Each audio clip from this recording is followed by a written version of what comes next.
and I'm from Bristol, and I am the mother of Knox Leon, who is 11 years old now. Right. And what is the story? I deregistered my son from school. He had to go back to school the 6th of September 2020. Right. So he was 3 years behind at school. So I made the decision to keep him home because we locked down on the 17th of March, and I homeschooled Knox, and he was doing better at home than he was in school. So what is it at home that you were able to give, or what was he not getting at school, or what was negative in school, do you think? Well, Knox couldn't read or write. So he was age 9, but he couldn't put 3 words together, so he couldn't read or write, basically. Right. And he's a SEN child, which is special educational needs. SEN, okay, yeah. So I asked the SEN teacher to put an educational healthcare plan together to get him support, because they stopped his support. Yeah. And they didn't give me a valid reason why they stopped his support. So I was pushing for them to carry on with his support because he couldn't read or write. So he's 9 years old, and he's going to be going to high school at age 11, but he can't read or write. But how can he go to... There you go. So, in my opinion, the older the child gets, the less interested they become in learning to, they lose the will to want to read and write. The child does? Yeah, so if he's not going to keep up with his peers, he's going to be classed as the naughty kid, He's not... He'll do things that... Yeah. He's going to lose interest. Yes, because he's not getting value for money, being clever, being in academic, and so he'll get pushed aside. Yes. Naturally. He was already pushed aside because in the classroom he had to sit on a table on his own, so he felt like different. Yes. He was marginalized. Yeah, so he was, So we locked down for the COVID. I continued to home educate him the best I could. Obviously, I can't say to Knox at the time, here's the homework, do that. If you get a problem, I'll come along and help you. Because he can't read, can he? Yes, you can't give him to it, yeah. So during the lockdown, I taught him to read. It wasn't the best reading, but he could read. How does a mother do something? You're not an educationist. You just keep reading books. You're not a psychologist, but is it the love of the mother, the persistence? Yeah, you just keep reading books. I cut labels out all the letters, put words together. When we're driving, I would say to Knox, what does that say? Read the sign, what does that say? So you made it relevant to his life? Yeah, we were always saying, what does that, like a sign, what does that say, Knox? So he wasn't the best reader, but he could read or write.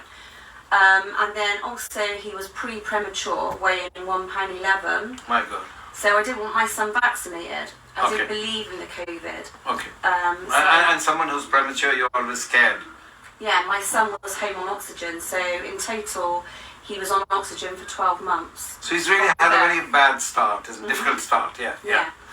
I didn't have faith in the government. I didn't have faith in the NHS because when they discharged my son, weighing £6, he stopped breathing 10 minutes after being discharged in the car park in Boots in Cribs Causeway. My God. Oh my God. So you had a very hard life, Yeah. Can you imagine a mother running back to the ward? Yeah, so the child is limp. So I didn't have any trust in the NHS. So I didn't want my son vaccinated. Okay. And then he was diagnosed with ADHD when he was 6 years old. So, and I wasn't getting help with the school. So I've got no faith in the authorities whatsoever. Whether it's schooling or health service. Okay. Yeah, so I took the decision to deregister my son. And I was advised to write a letter to the school, which I did. I thanked them for all they did, even though I wasn't that impressed with them. I just said, thank you for everything you've done for my son.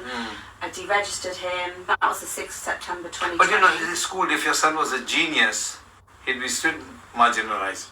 If he was Einstein or Shakespeare, he can't spell. His writing is bad. My son's good at some things. That's what I'm saying. So it's different qualities. And people who are very good or very bad, good and bad are just words, rubbish words. But someone who's not the average, boring, middle of the bell-shaped curve, they suffer. Yeah, he's different. Yeah, indeed. But I just, he was in India, I'm proud to tell you, in India, they used the word handicapped. Then they used disabled. Now they use otherwise able. So if you see a fellow who's limping, they say he's otherwise disabled. And words matter in the psyche of the public. So what you're saying is exactly he's good at something. So I would say he's spiritual. He thinks outside the box. He doesn't like to be told what to do like his mother, but he's not naughty. So through all this, all this effort that you were putting in, did you get any form of help and support of the authorities? No, I was the one pushing for the support. I wanted my son to get the educational healthcare plan, which is funding to get him support, even if he had to go to a special school. Right. I want him to get something out of life. He might not get 10 GCSEs, but maybe he might just get art and English. So when it matters, you're asking for this help and support. Yeah. And they don't help and support, and yet you still have done so much. So I was pushing for that, yet they penalised me and said I've done nothing. I didn't say... Actually, you showed them up. You made them feel small. Yes. Yeah, that's basically I basically said to them, there's no evidence to prove that schooling is not an indoctrination centre. Well, you're talking at a very high level. Yeah. And English schooling is colonial schooling. So whether you are let's go back to, say, before these countries were independent, say India, say 1940. So whether you were in Patna, my hometown, or in Jakarta, or in Africa, you got the same schooling, because then you're a plug that's fitted in here and fitted in there. So I agree with you that schooling should be, the word educare means to open the mind, to lead you out, to make you forget old and learn new. So you can't teach anyone, you can teach them how to learn. Really, that's all. Like you with your son in the car, what does that sign say? Yeah, so you made him. Yes, also, but you also made him hungry for knowledge. That's all a teacher can do. The teacher can't take a funnel, make a hole in a burr hole in my head, and pour the knowledge in. No. And today with Google, who needs facts? It's full of facts. All these people in the pub, do you know in what song this is? That's all baby talk, really. It's now how to get new knowledge and how to apply it, isn't it? Yeah. So knowledge itself is changing because it's at your fingertips. On any phone, smartphone, you can get the distance from here to Middlesbrough like that. To be honest, Knox wasn't in the right environment. There's 30 kids plus in the class. Yes. He wasn't getting the attention that he required. Yes. So evidently, being at home one-to-one, even if it wasn't with me, even if it was like a tutor, someone independent, he was flourishing more one-to-one. Yes. So I wasn't saying, that I'm going to stay at home with Knox and teaching myself. I was a new parent looking into avenues for home learning. Yeah. So, but because I was new to it, they weren't giving me the chance to, venture out and look into things. They almost like had a vested interest in proving you wrong. Yeah, straight away. So I joined groups on Facebook and I was starting to venture out and learn about home education. I was just starting, but they weren't interested. It was straight away, you can't do that. But it's my right as the mother to be able to homeschool my child. Yeah. So I deregistered him. Then that was September the 6th. Then they started... Which year? 2020. Okay. Then the following year, March the 17th, the Educational Welfare Officer, unannounced, appeared on my front door. As usual. Yeah. Fishing. So they already targeted me. I would say I was a targeted individual before that. But I didn't suspect that at the time. But the more I've learned over the past year, I would say that I was a targeted individual. And you're a single mother? Yes. Well, that is one of the things that So I fit all the criteria. I'm a single mother. I've suffered domestic violence before. The last incident was 2013. I left my ex to protect my son when he was 18 months old. So my ex is, sorted his life out. He's moved on. He's got his own family. That's irrelevant.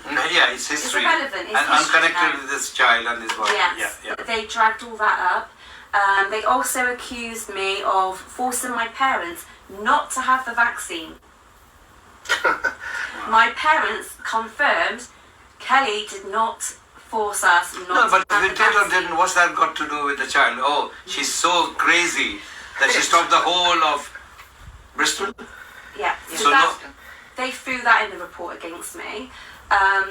So then I said a few things to the Educational Welfare Officer that I shouldn't have said. What? Don't say it on radio. Well, people say I shouldn't have said it, but I speak from the heart. So what did you say? Yeah, so I said basically that I don't believe in the COVID and I don't want my son So vaccinated. you're a total cookie because you don't believe in COVID Yeah. and your mother. That's the impression they're making. Yeah, and I said, I don't have faith in the government. I think they're criminals. I shouldn't have said that. Many people say this on the high streets. Yeah. So So because what's I special said- about you? Because I said those things, so the lady went away and I thought everything was fine. Then I got a letter, I think around March, from my doctor. Well, not from my doctor actually, because I've never met this man before in my life. So anyway, a doctor writes to me and says, we've had a referral from social services. So here we go. So that's the first point of contact of social Yeah, services. so the educational welfare officer reported me, referral to the doctor, to my GP practice, saying that she was concerned about my mental health. Only because you don't believe in Because you COVID. Yeah. think the government is incompetent and don't believe in COVID. Yeah. I've got lots of people like that. So in my opinion, like I said, they targeted me and they were already building a case against me. They looked into the history of me. I suffered domestic violence. I don't have faith in the government. So what? I mean, Stuff like that. I phoned the doctor. I've never met this doctor before. He's never met me. He doesn't know anything about me apart from the history on, Paper. medical records. I have suffered depression before, obviously because I suffered domestic violence. Who wouldn't, yeah? They put me on fluoxetine and left me on it for 20 years. And then, wow. hey, listen to Wow. this, it gets better. Wow. They left me on fluoxetine for 20 years. They said I had depression.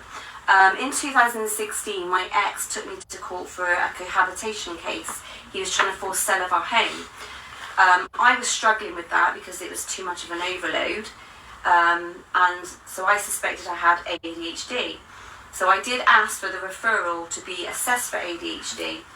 So my mother came with me and the psychiatrist assessed me for ADHD. And she was just bewildered and gobsmacked when I said I'd been left on fluoxetine for 20 years. She was like disgusted. She said, from what you've told me, because I took my school reports, I still had all my school reports, that said I used to daydream, I didn't engage, I struggled to process information. So she said... So that's character assassination, really. Yeah. From every angle. I realise that now, but at the time I trusted her.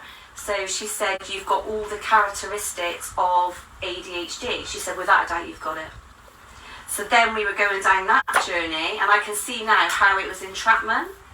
So now I'm classed as having ADHD, a disability. So social services have also used this. Do you get me? Oh, So that's getting- normal. yeah, That's okay. normal. So they're saying that I can't homeschool my son because I've got ADHD. But But I he's kind done- of fell into that trap myself. But and he's done well with you. Yeah, I was going to say, you've been already doing If you've got ADHD and he's got ADHD, the two match nicely. Thank you very much. Yeah, they diagnosed Knox with ADHD by the fact that he's behind. But in my opinion, Knox is behind because his development's delayed because he's pre-premature. Yeah. Yeah. The little boy was born Do you think he got, 1.11. did he get brain damage, do you think, when he came out of the I hospital? don't know, do we? But how long was he limp and You He mentioned that he was on oxygen. oxygen? That's Yeah, what I'm so saying. Knox was born and he did take the first breath on his own, but they ventilated him straight away. So he was ventilated for, I can't say how long because I... Because his lungs wouldn't have developed if he was that No. tiny and so on. So my waters broke at 22 weeks gestation. Mm. And I survived without water for 2 weeks. So he was born at 24 weeks and 6 days, I think it was, gestation. It's quite premature, yeah. So they wanted to abort Knox, but I was 36 years old. So the iPhone basically saved Knox because while I was in the hospital waiting for so long, I was bored. I was on the iPhone looking, what can you do about broken waters? And then it come up with a steroid injection. And I thought, wow.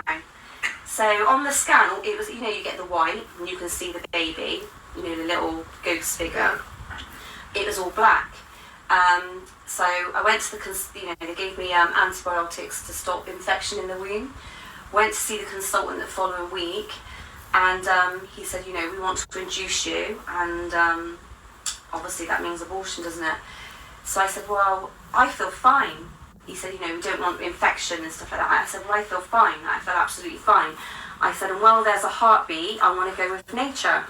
I don't want to do this. And I said, what about the steroid injection?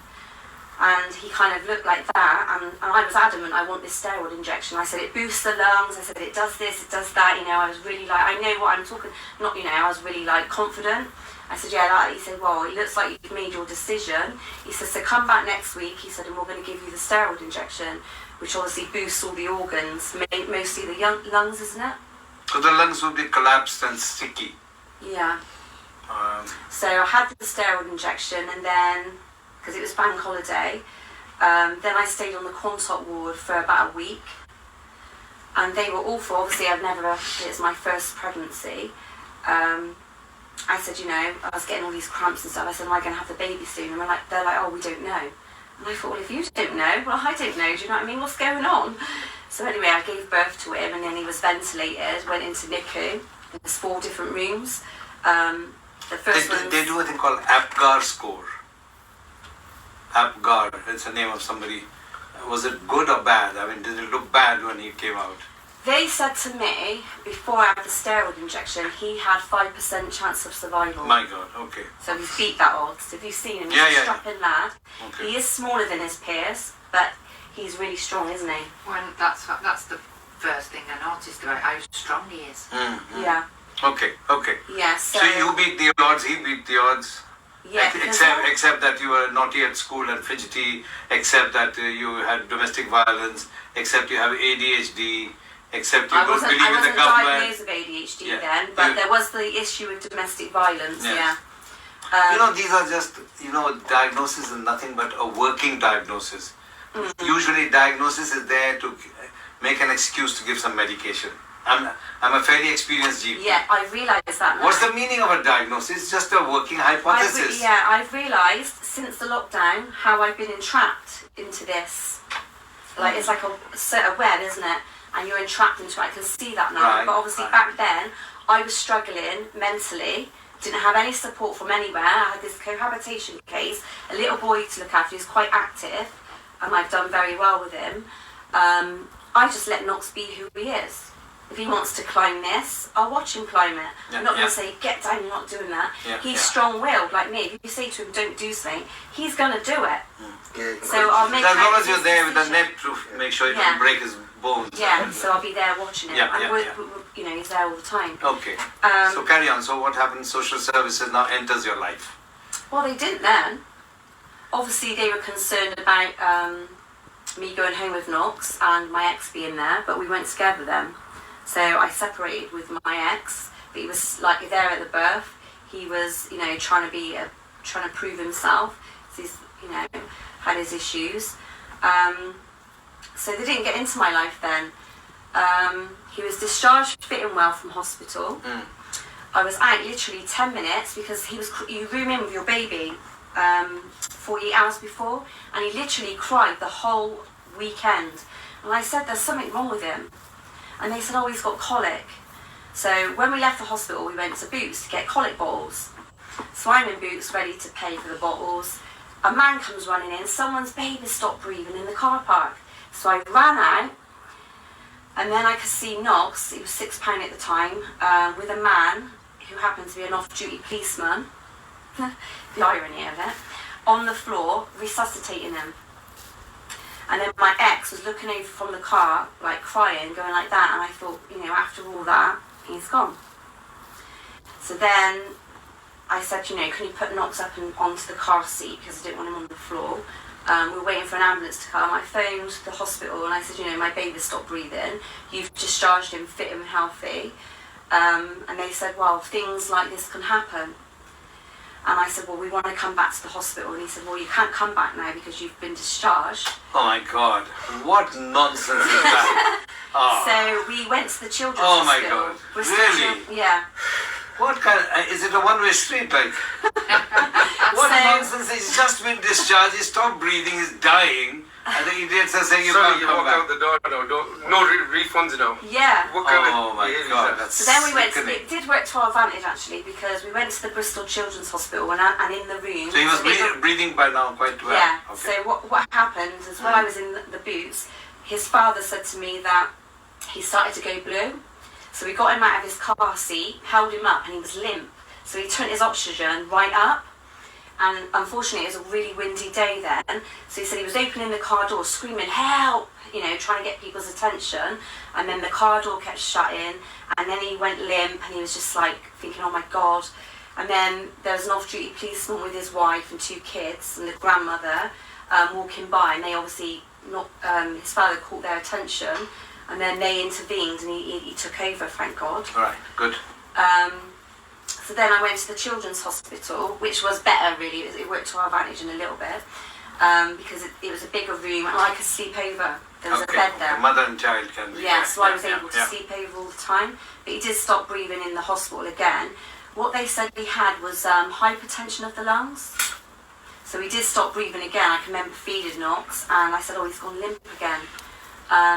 But you know, after, I think he was discharged again October time near Halloween. He come home on oxygen, and then he come off oxygen the following year after that, which was around about the 7th, just before he was christened, beginning of April. Right. So he was off oxygen then. And then they said to me, he will always come back during the winter to hospital because prem babies always suffer in the winter time. Yeah. I can remember Knox going back once. He was sat on the settee and he was really hot and he started to look like he was having a fit. So stripped off all his clothes.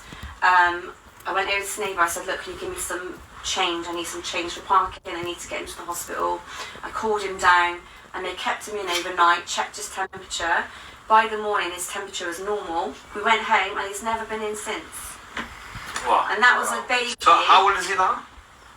He was 11 this April. My God. So that was a baby. They said only had 5% chance of survival. Yeah, well, Who they wanted me to. stats mean absolutely nothing, you know. Every individual is different. Every human is different. The immune system is different. The genetics is different, you know. It's rubbish to talk like that, you know. Yeah. To give everyone such.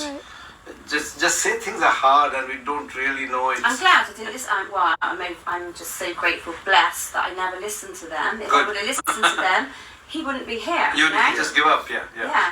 And I say to people, you know, if Knox there's different levels of job in there. There's high flyers, doctors. Even if you just say he works as a cashier.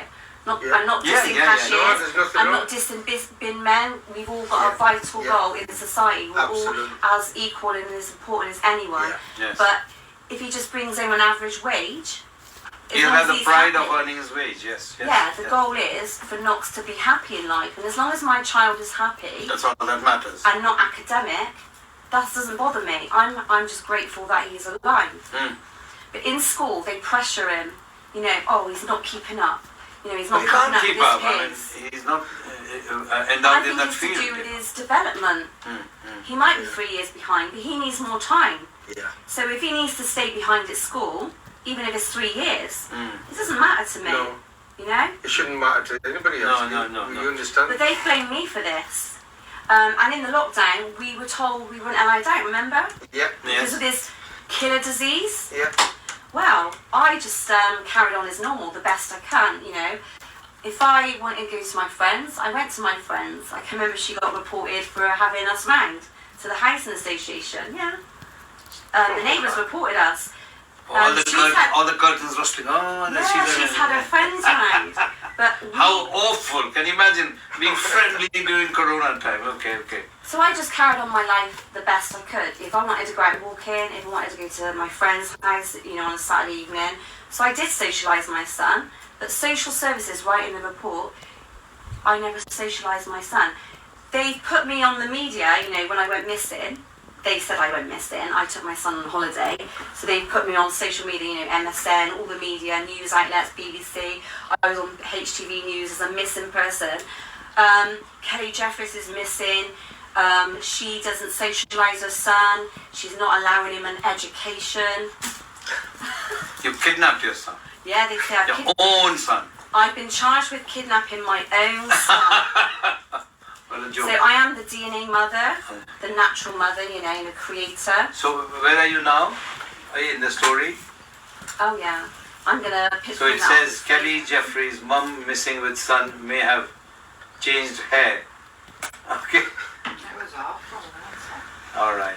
But they put my You know, life. you don't fit in, you don't obey, and that's your problem. Yes. But I think humans should It's not that I don't obey. No. I do obey. I am a lawful citizen. Do Yeah. no loss, harm, or injury. Yes. Right? But you have your own ideas as well. Yeah. But And legislation. as long as they're not illegal, That's another story. why should anyone care? But when they accuse me of not educating my son, well, when your son can't read or write because of the school, I mean, he was at school for 7 years, but my son can't read or write. He couldn't put 3 words together. I was shocked. I was like, you've been at school 7 years and you can't read or write. Like, what's the point of you being at school? And plus, he was getting anxiety at school. Because he'd Because be he falling back was and then... sat in the corner on a little table, Yeah. not allowed to socialise with the other children because they said he was disruptive. So what's the state of affairs today? He's with you. No, my son is in care. Tell me. So my son, because of all this, I took him on holiday because social services were coming down 3 times a day, harassing us. And Knox was crying, but we were under the table hiding. And he said, "Who are these people, Mummy?" And I didn't know what to say to him. Yeah. So and one time I thought they're going to smash the door in because there was a few people out there, big guy, I can remember a big guy. So I said, "Look, we're going to have to go upstairs and talk to them." So I hang out the window and I said, "You're frightening my son. He's scared, he's crying. He doesn't know who you are." And they said, "We just want to hear him, we want to hear his voice." Now with all this paedophilia stuff going on, it made my skin crawl. When the woman said, "We need to hear his voice," I thought, this is sick. What do you mean you need to hear his voice? Why do you need to hear my son's voice? And they were like, "We need," and I stood there and I thought, I can't believe this. I feel like I've murdered my son. Yeah. And I thought they're treating me like I murdered him. So I said, "Knox," I said, "Look," they said, "we need to see him. Can you come down?" And I said, "No, I can't come down because I don't trust them." So I said, "Knox," I said, "You can see him in the window." I said, "Knox, come to the window and show them that you're all right." So we did, and I said, "Look, I want to enter this." So I thought if I went to the hub the following week with my mother as a witness, it would put an end to all of it. Yeah? But it didn't. It didn't put an end to it. It made it worse. How? Because it made it worse because they're getting their foot in the door, aren't they? Yeah. At the end of the day, these people are criminals. If criminals knocked on your door, would you let them in? No. No. So I was doing the right thing by saying, "No, you're not coming in. You've got no rights in our life." But being a decent person, because I thought, they look so worried, I need to clear the air and make them see, Knox is fine. So I'm going to go to the hub next week with my mother and we're going to interact with them, which we did. So this was on the Friday.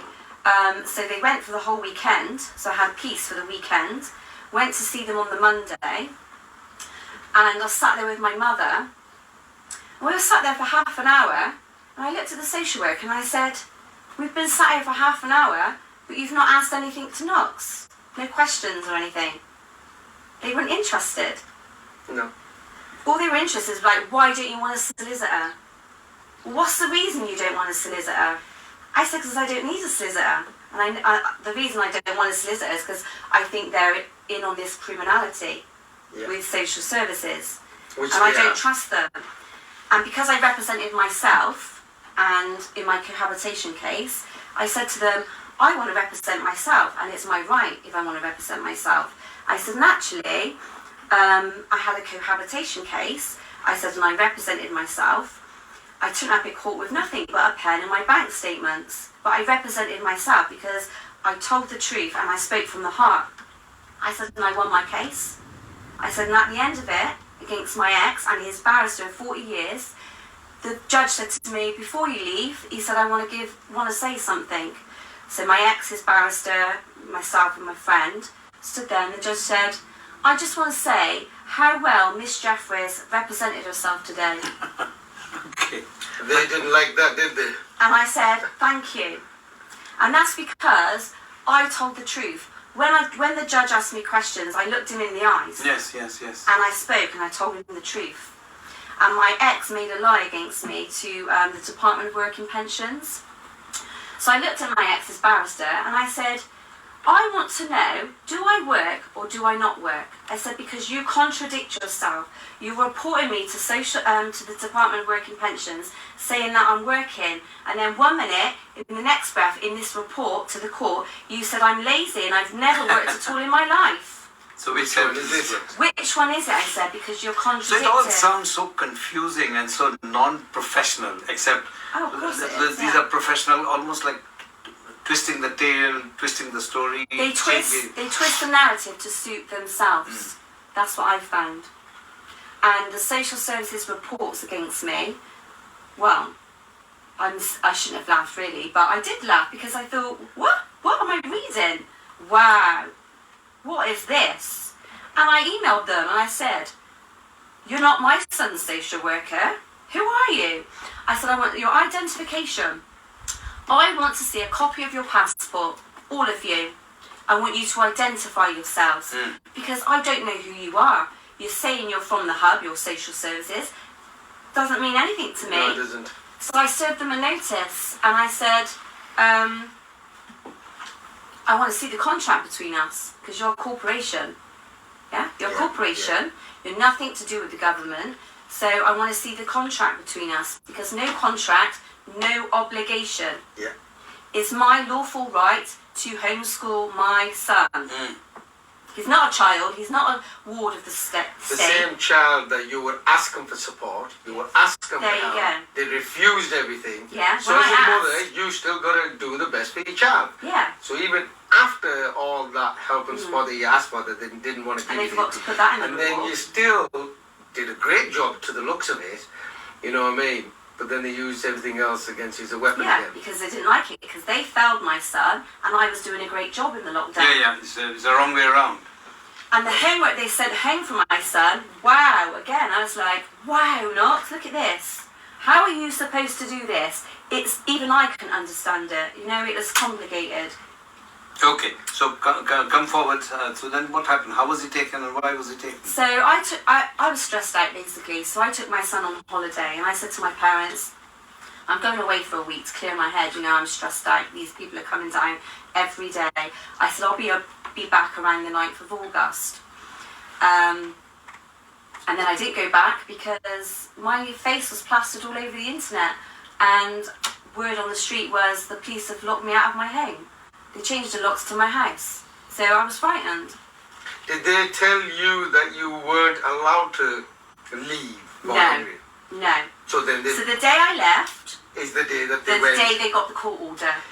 That's usual standard. These are professionals on a different level. We understand these. They manufacture So these afterwards. what they said in the court order that things are not right with you and you've had a past, blah blah blah. So blah, they blah. got an emergency protection order without me present in court, and they did not. They've got to serve that document to you. Well, I wasn't in Bristol for them to serve the document to me. So what they did is they obviously thought I was at home, so they broke into the home. And they changed the locks, and then they blackmailed me, put a note on the door saying, if you want the keys to your house, because they've changed the locks, you have to come to the police station to get them. And I thought, I'm not buying that. I'm sure that's illegal crap as well, now. that. And then my neighbours tell me they were in and out of my house for the 3 months that I was away. But They served the dignity system. no, it doesn't matter, it's irrelevant, they need to serve it to me. Yeah, If they're saying I'm the that's true. defendant, they must serve that to me physically in the hand. Not, oh, I've served it to your neighbour. But you see, if you've gone away and they wanted to serve anything, that doesn't matter what they do. By law, that can't be served until they see it. It doesn't even come into force until they've seen you, until you could acknowledge that it exists. So when you went away, you did right. In my eyes, you did right. You didn't do anything wrong. It's only if they told you that you're not allowed to go anywhere, blah blah, and then you went. But in this case, it's But not you are that. allowed on a care order. You're allowed to go on holiday. Yeah, still live a normal life. Yes, you are. Absolutely. And also, no man or woman is taking liability for this court order because there's no wet ink signature. And also, it's rubber stamped. There's no seal by the court clerk. Yeah, So well, it's not a lawful court order. well, that's the majority of the cases that I'm looking at. And I've told the judge, and the judge is His Honour Judge Stephen Wildblood, that I will take notice of this court order when he signs it in wet ink and takes liability for it. And I said, are you going to do that? And he said, no. So it's a fake order, so it's not there. It's a fake order. Okay, Yeah. and so you came back, and how No, I did things didn't come back. How did things pan out? After? Basically, allegedly, a member of the public seen my face on newspaper article and reported me to the police. It sounds like a Bollywood movie, you know. Hollywood movie. Horrible. So then I was hunted down again. Knox was out playing with a little girl, and I was stood in the caravan, and I seen her running up the road with Knox's hoodie in their arms, screaming. So, and I mean literally screaming. Is nothing. I've never seen anything like it. So I looked out of the caravan window, and I thought, she's got his hoodie. He must have had an accident. No, why would a little girl be screaming so badly? So I thought he's been knocked over by a car because he was out on his bike. I bought him a bike from the car boot sale the day before on a Sunday. So I thought he's obviously been knocked over or something. So I stood in the caravan door and I was looking around, and then all these people, well, there's about, I don't know how many there's several female police officers, you would say they're police officers, dressed in black, not the orange, just the black, all in black, running up to the caravan door. And so I obviously realised what, who they were. Couldn't see Knox at all, they'd already abducted him by then. So I stood in the doorway and they went, Kelly Jefferies, so I didn't say anything. So I walked back into the caravan away from them, and I thought, because I obviously thinking, oh, how am I going to deal with this? And then they pushed me down on the settee, and then they sprayed me with a chemical. Pepper spray. Yeah, in my eyes. And then I couldn't see, and I was handcuffed straight away. Because you're the most dangerous terrorist in the world. And you have them big bruises from ear to ear. Yeah. So, So they dragged me out of the caravan, and I had bruises from here to here, from the handcuffs, where they dragged me out of the caravan. They said I was resisting arrest. So literally from the caravan door to the corner, they've cornered me, all of them, pinned me down, sprayed me. So how can you resist arrest? It was literally that quick. You can't resist arrest. So then they dragged me out the caravan. My eyes were on fire. I've never felt anything like it. I was like in pain. So I was like, I had a bottle of water in the caravan. So I was there, and I was, I did behave a bit like a drama queen. I said, get me some water. Yeah. I was like, get me some water now. And she said, Kelly, don't be a drama queen. I said, my eyes are on fire. I can't see. I know that's what the aim of it is. I said, my eyes are burning. They're in pain. I said, get me some water. So they got me water, and I just poured it all over my head, and I was soaked. Knox was gone by then. So then they put me in the back of the car. We drove down the road to go out, and then the police were talking to a woman, which was looking round like that and looking a bit, smug. So I looked at her and I thought, obviously, she was the manager of the site. I thought, obviously, you're the one that's reported me. And then when we got to the station at the desk, the police officer that, checked me in, she basically admitted that it was the woman. But they deny it after. So it was the manager from the site. So when was this? This was the 18th of October, 21. Okay. So the court order was the 28th of July, 2021. I went away on the 28th of July, the same day they'd done the court order. And they found us on the 18th of October. But he was taken away by the police. Yeah. And you were handcuffed. So I was locked up for just under 30 hours for kidnapping my own son. So I said, what am I being charged with? They went, kidnap. But there was no court order that you should not be with your son. There was an emergency court order. Oh, that day. An unlawful one. Yeah. Lawful, unlawful, but only that very day when you left. Yeah, Okay. and it wasn't served on me. And also... Yeah. Technically all that is rubbish and wrong. From the start of, the proceedings, which was around the 7th of June, there was no due process anyway. Yeah, I understand all that. So yeah, then... So where is he now? Who's he with? So they let me see him by Zoom the end of after I'd been arrested for 20 minutes. And I would say that Knox looks stressed because I don't know if he's autistic, but he does do some traits of like autism. They say autistic kids.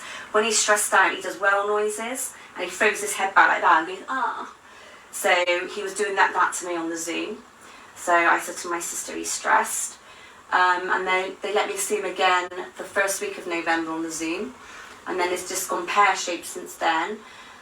So I haven't seen him since or heard of him. Really? Wow. And also you didn't for So they have seriously alienated us. your birthday and Christmas. No, so Christmas, didn't hear from them. On his birthday, I went to the hub and I took some stuff down, you know, a birthday cake, some treats. I give him £10 for every year he is born, because he's 11. And I, you know, done a card and I said, you know, treat yourself to whatever you want. And he would be really chuffed with that. Because usually when I give him birthday money or Christmas money, I'd be like, you know, not to put that aside for like when you need, you know, you say to him, don't waste it. But I thought, no, I said to him, you know,